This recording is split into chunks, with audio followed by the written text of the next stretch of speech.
ลูกค้าอีกท่านหนึ่งถามมานะครับว่าหน้าจอ Navigator เนี่ยบางตัวเนี่ยมันสว่างมากเลยตอนกลางคืนแม้กระทั่งจะปรับแล้ว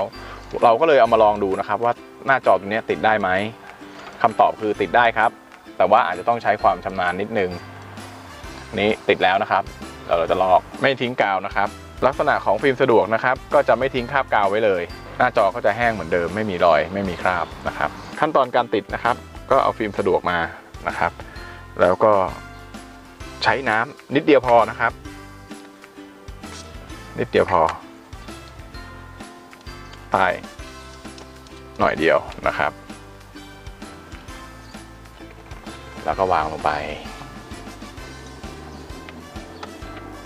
ตอนติดอาจจะดับเครื่องก่อนก็ได้นะครับเพื่อจะได้ตัวนี้มันจะได้ไม่ดิ้งแต่นี้ผมทำให้ดูเฉยๆว่ามันสามารถที่จะเลือกได้